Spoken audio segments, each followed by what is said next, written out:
Hello friends, നെഹാൻസ് world എന്ന YouTube ചാനലിലേക്ക് എല്ലാവർക്കും സ്വാഗതം. ഇന്ന് നമ്മൾ പറയാൻ പോകുന്നത് ഗർഭകാലത്ത് ഒഴിവാക്കേണ്ട കുറച്ച് ഭക്ഷണ സാധനങ്ങളെക്കുറിച്ചാണ്. അത് പൂർണ്ണമായിട്ടും ഒഴിവാക്കണമെന്നല്ല കേട്ടോ, എന്നാലും മാക്സിമം അവോയ്ഡ് ചെയ്യുന്നതായിരിക്കും ഈ ഒരു കാലഘട്ടത്തിൽ നമുക്ക് സേഫ്. അപ്പോൾ അത് എന്തെല്ലാമാണെന്നറിയാൻ നിങ്ങൾ എൻ്റെ ഈ വീഡിയോ പൂർണ്ണമായും കാണുക. എൻ്റെ ഈ ചാനൽ ആദ്യമായി കാണുന്നവരാണെങ്കിൽ നിങ്ങൾ ദയവായി സബ്സ്ക്രൈബ് ചെയ്യുക. ഇനി നമുക്ക് കണ്ടൻറ്റിലേക്ക് വരാം. ആദ്യമായി നമ്മൾ ഒഴിവാക്കേണ്ട ഒന്നാണ് junk foods. Pizza, burger, sandwich, shawarma ഇതെല്ലാം തന്നെ ജങ്ക് ഫുഡ്സിലെ വില്ലന്മാരാണ്. ഇതിൽ ചീസ് അടങ്ങിയിരിക്കുന്നത് കൊണ്ട് തന്നെ ഇത് ഗർഭകാലത്ത് അത്ര സുരക്ഷിതമൊന്നുമല്ല. ഇത് നമ്മൾക്ക് യാതൊരുവിധ ആരോഗ്യ ഗുണങ്ങൾ തരുന്നില്ല എന്ന് മാത്രമല്ല, ഇത് നമ്മളുടെ ശരീരത്തെ വളരെയേറെ പ്രതികൂലമായി ബാധിക്കും.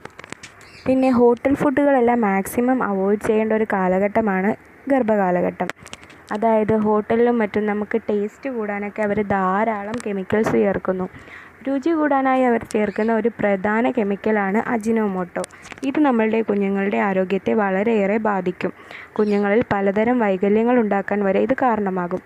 നിങ്ങൾക്ക് ഈ നോൺ വെജും മറ്റും ഉപേക്ഷിക്കാൻ പറ്റില്ലെന്നുണ്ടെങ്കിൽ നിങ്ങളൊരു കാര്യം ചെയ്യണം. നിങ്ങൾ വീട്ടിൽ വാങ്ങി നിങ്ങൾക്ക് ഇഷ്ടപ്പെട്ട രീതിയിൽ കുക്ക് ചെയ്ത് കഴിക്കാം.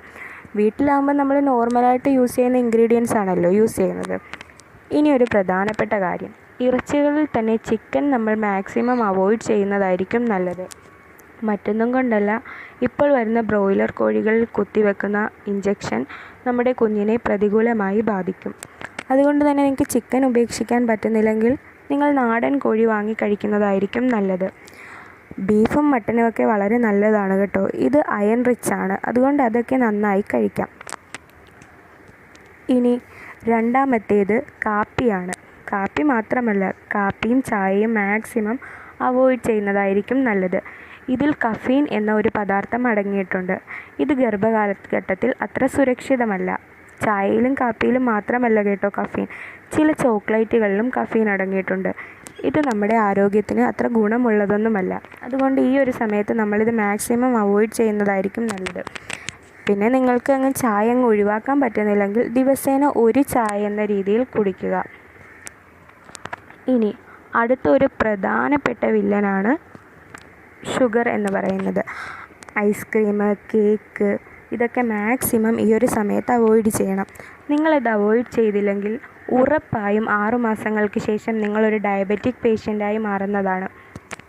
ഈ ഗർഭകാലത്തെ ഡയബറ്റിക്സ് എന്ന് പറഞ്ഞാൽ അത്ര നിസ്സാരമായി തള്ളിക്കളയേണ്ട ഒന്നല്ല കേട്ടോ. കുഞ്ഞിനെയും നമ്മളെയും വളരെയേറെ പ്രതികൂലമായി ബാധിക്കുന്ന ഒന്നാണ് ഗർഭകാലഘട്ടത്തിലെ ഡയബറ്റിക്സ്. ഇത് വയറ്റിൽ കിടന്ന് കുഞ്ഞിന് തൂക്കം കൂടാനും അങ്ങനെ നോർമൽ ഡെലിവറി സാധ്യമാകാതെ വരികയും നമ്മളെ സിസേറിയനിലേക്ക് നയിക്കുകയും ചെയ്യുന്നു. മാത്രമല്ല, കുഞ്ഞിൻ്റെ ജനനശേഷം കുഞ്ഞിന് ന്യൂമോണിയ, ശ്വാസതടസ്സം, കുഞ്ഞിൻ്റെ അവയവങ്ങളിലേക്ക് ഇൻഫെക്ഷൻ എല്ലാം തന്നെ ഉണ്ടാകാൻ ഈ ഷുഗർ എന്ന വില്ലന് കഴിയും കേട്ടോ. പിന്നെ ഒഴിവാക്കേണ്ട ഒന്നാണ് സ്പ്രൈറ്റ്, കോള, പെപ്സി അങ്ങനെയുള്ള കാര്യങ്ങളെല്ലാം തന്നെ. ഇതിൻ്റെ പാക്കിങ്ങിൽ ധാരാളം ബാക്ടീരിയ കാണും.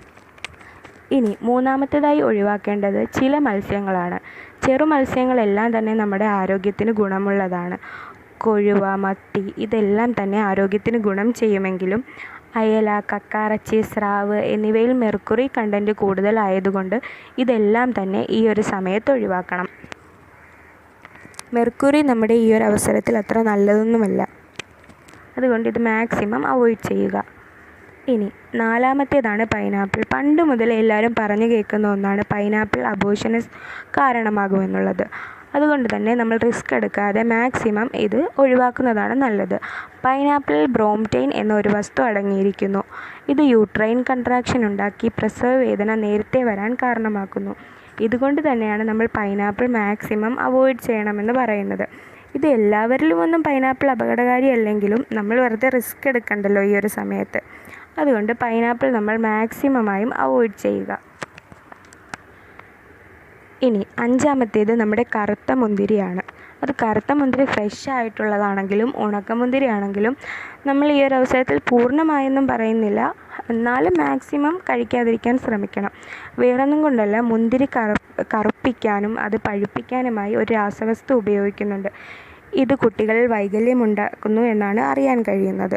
അതുകൊണ്ട് ഈ ഒരു അവസരത്തിൽ മാക്സിമം ഒഴിവാക്കണം. മാത്രമല്ല, മുന്തിരി ചൂടായതുകൊണ്ട് ഡീഹൈഡ്രേഷനുള്ള ചാൻസ് കൂടുതലാണ്. ആറാമത്തേതായി നമ്മുടെ കഴുകാത്ത പച്ചക്കറികളും പഴവർഗ്ഗങ്ങളും പിന്നെ പാതി കേടായ സാധനങ്ങളും നമ്മൾ ഉപയോഗിക്കാൻ പാടില്ല. അത് ഈ ഒരു അവസരത്തിലെന്നല്ല, അല്ലാത്തപ്പോഴും നമ്മൾ ഉപയോഗിക്കാൻ പാടില്ല. നമുക്ക് എല്ലാവർക്കും ഉള്ളൊരു ശീലമാണ് പാതി കേടായതിൻ്റെ കേടായ വശം കളഞ്ഞിട്ട് ബാക്കി കഴിക്കുക. ഇതിൽ ഒരുപാട് ബാക്ടീരിയ അടങ്ങിയിരിക്കുന്നത് കൊണ്ട് ഇത് ഉപയോഗിക്കാൻ പാടില്ല. ഇനി ഏഴാമത്തേത് നോക്കാം. ഇത് പാതി വെന്ത ഭക്ഷണ സാധനങ്ങളാണ്. പാതി വെന്ത ഭക്ഷണ സാധനങ്ങളിൽ ബാക്ടീരിയ ധാരാളമായി ഉണ്ട്. ഈ ഒരു അവസരത്തിൽ ഗർഭിണികൾക്ക് പ്രതിരോധശേഷി വളരെയേറെ കുറവായിരിക്കുമല്ലോ. അതുകൊണ്ട് തന്നെ നമ്മുടെ ശരീരത്തിലേക്ക് ഈ ബാക്ടീരിയ എല്ലാം വളരെ വേഗത്തിൽ കടന്നുകൂടും. അൽഫാം, തന്തൂരി, ഷവർമ, അതായത് ബുൾസേ, ഇതെല്ലാം ഈ ഒരു അവസരത്തിൽ ഒഴിവാക്കണം. മുട്ട പുഴുങ്ങി കഴിക്കുന്നതും വറുത്ത് കഴിക്കുന്നതും ഒക്കെ നല്ലതാണ്. HB കൂടാൻ ഇത് വളരെയേറെ സഹായകമാണ്. എന്നാൽ അല്ലാത്ത ബുൾസേ അടിച്ചും മറ്റും കഴിക്കുന്നത് നമ്മൾക്ക് അത്ര നല്ലതല്ല. നമ്മുടെ ശരീരത്തിലേക്ക് വേണ്ടാത്ത ബാക്ടീരിയാസ് കടന്നുകൂടാൻ സാധ്യമാകും. ഇനി എട്ടാമതായി പപ്പായയാണ്. ഇത് സയൻറ്റിഫിക്കായിട്ടൊന്നും തെളിയിച്ചിട്ടില്ല പപ്പായ അബോർഷന് കാരണമാകുമെന്നൊന്നും. എന്നാലും പണ്ടുള്ളവർ പറയുന്നു പഴുത്ത പപ്പായ അബോർഷന് കാരണമാകുമെന്നും. അപ്പോൾ ഇതിനെക്കുറിച്ച് നമുക്ക് കൂടുതൽ അറിയില്ല, പറഞ്ഞു കേട്ടിട്ടുള്ള അറിവേ ഉള്ളൂ. സയൻറ്റിഫിക്കായിട്ട് ഇതിനൊന്നും ഒരു തെളിവുമില്ല. ഇനി ഒമ്പതാമത്തത് ഈന്തപ്പഴമാണ്. ഇതും പഴമക്കാർ പറയുന്നതാണ് ഈന്തപ്പഴം അബോർഷന് ചാൻസ് ഉണ്ടെന്ന്. അതും സയൻറ്റിഫിക്കായിട്ട് തെളിഞ്ഞിട്ടില്ല. എൻ്റെ ഒരു അനുഭവം വെച്ച് ഞാൻ ആദ്യമൊന്നും ഉപയോഗിച്ചിട്ടില്ലെങ്കിലും എന്നോട് ഡോക്ടർ പറഞ്ഞതാണ് HB കുറവായതുകൊണ്ട് 5 മാസങ്ങൾക്ക് ശേഷം ഡേറ്റ്സ് കഴിക്കാൻ. ഞാനങ്ങനെ കഴിച്ചിട്ടുമുണ്ട്. അപ്പോൾ എനിക്ക് വേറെ പ്രോബ്ലംസ് ഒന്നും ഉണ്ടായിട്ടില്ല. അപ്പോൾ നിങ്ങൾക്ക് ഈ അറിവ് ഉപകാരപ്പെട്ട് കാണുമെന്ന് വിശ്വസിക്കുന്നു. നിങ്ങളുടെ സുഹൃത്തുക്കളിലേക്കും ഈ വീഡിയോ എത്തിക്കുക. അപ്പോൾ അടുത്തൊരറിവുമായി കാണുന്നത് വരെ ബൈ ബൈ.